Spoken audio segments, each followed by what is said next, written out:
What's going on, YouTube? This is the Boxing Theorist, and I'm back with another topic. This is my post-fight reaction to Stevenson versus Valdez.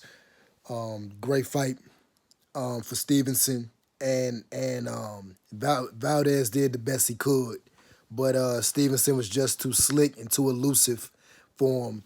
And even with me saying that, Valdez had his spots where he was able to land some clean shots on Stevenson, which surprised me a bit. Valdez was able to land his straight right hand time in and time out throughout that fight, and Stevenson really didn't have an answer as far as making an adjustment for that straight right coming from Valdez. As a matter of fact, Valdez had his spots where he would lead. He actually led with his right hand more than he led with his jab. Valdez wasn't jabbing at all. He would jab here and there, but he wasn't as active as I felt he should have been with his jab. I feel like Valdez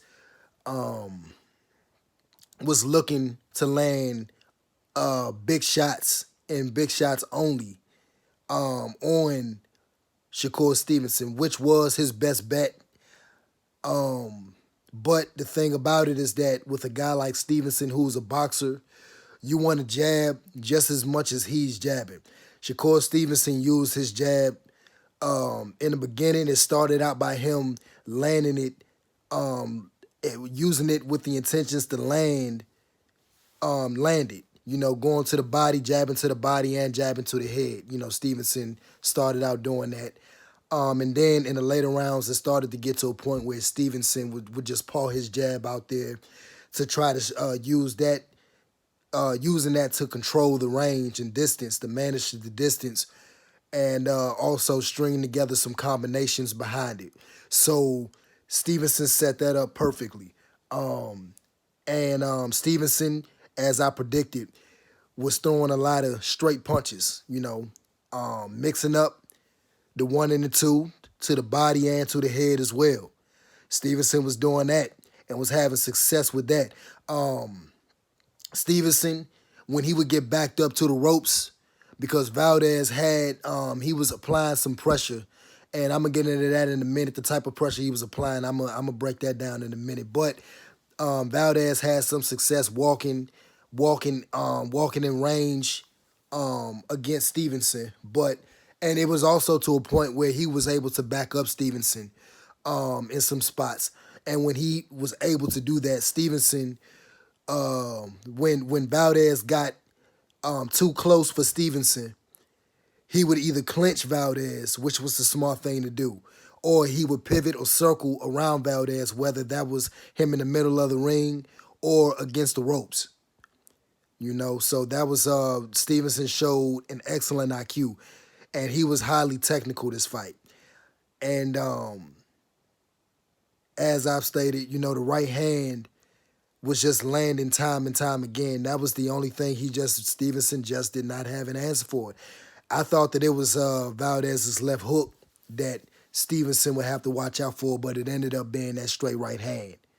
So, coming from Valdez, so that's the thing with that,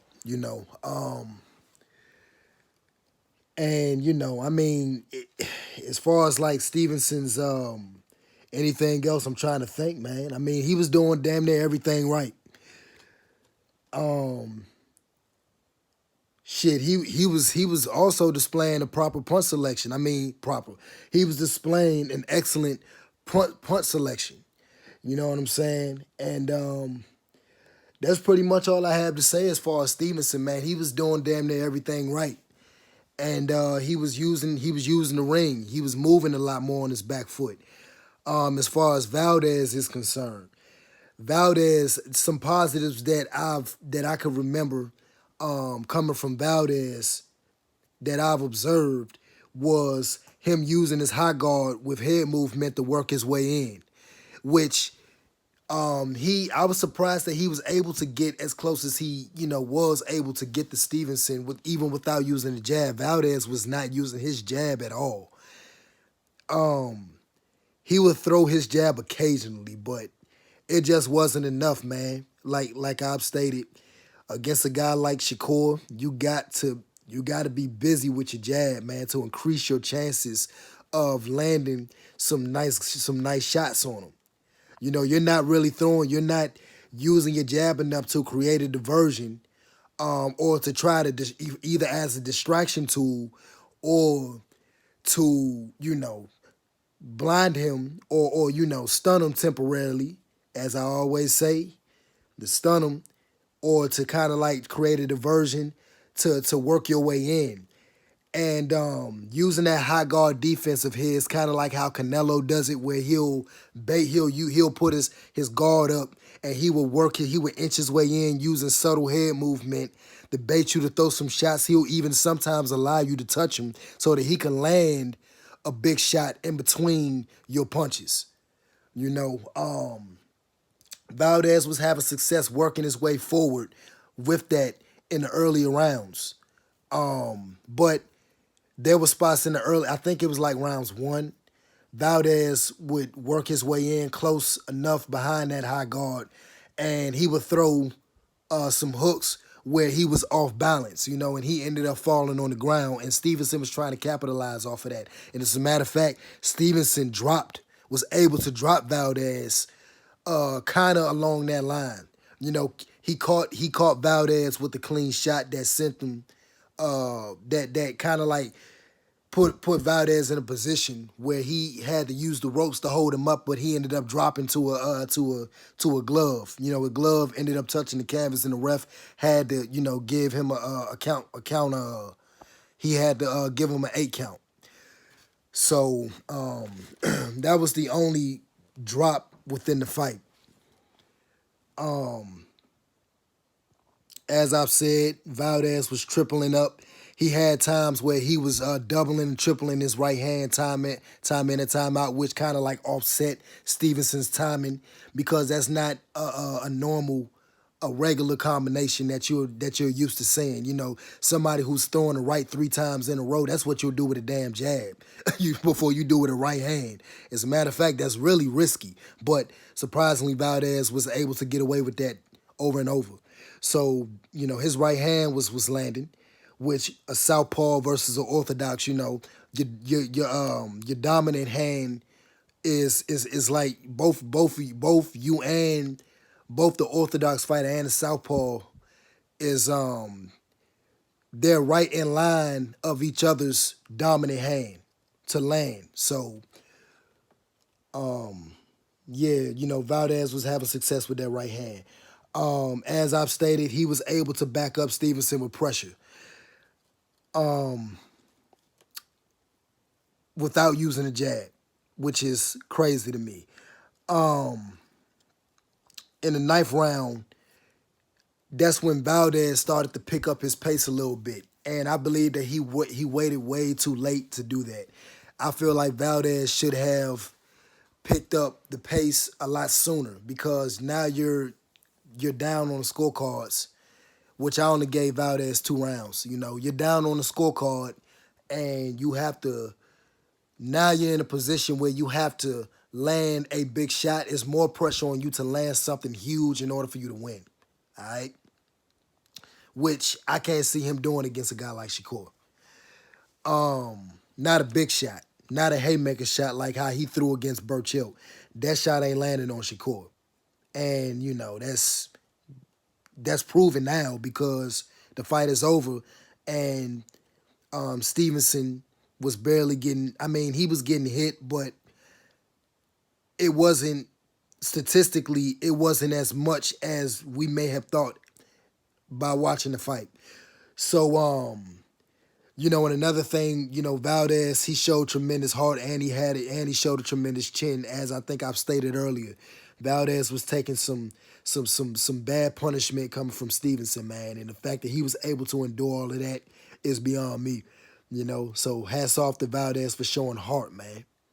Tremendous fighter. Yeah, man, that's pretty much all I have to say about the fight. It just makes me think to myself that if the fight, that's why, a lot of coaches would often tell the fighters that the jab is the most important tool You got to have a good jab in order to be a successful boxer. Um, it just makes me think to where if Valdez were to use his jab way more than he did, would that have made the fight more competitive? Because he was, after all, as I've stated, he was able to work his way inside on Shakur to get close enough. And Shakur is so elusive. Even when you get in range, in a matter of a second or two, he'll be he'll be out of range. You get in range and then a second later he's out of range because he's so elusive. You know what I'm saying? He just won't allow you to hit him, which had a lot to do with why Valdez was off balance like that. So in the beginning round. So yeah, against a guy like Shakur Stevenson, you just can't sit back and wait for a big shot. You got to take it to him. And as I predicted, Valdez would have to work his way inside. I know a lot of guys were saying that he should box and um work his way in by being hell of aggressive. But against a guy like Shakur Stevenson, you're not going to win no boxing match. Obviously it depends on how you go about it. You could, box him and have him miss some shots and frustrate him and see if you can frustrate him that way. But that's not always going to work against a guy like Shakur Stevenson.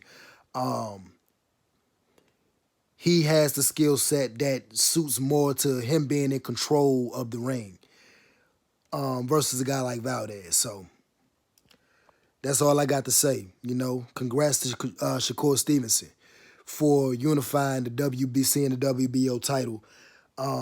You have worked your way into the pound for pound list, top 10 pound for pound list. In my opinion, I would like to know what you guys think. As far as like skill is concerned, technique being just a technician alone, I got him being more technical than than Terrence Crawford, because Terrence Crawford tends to get caught by unnecessary shots. We've seen that even earlier in his career.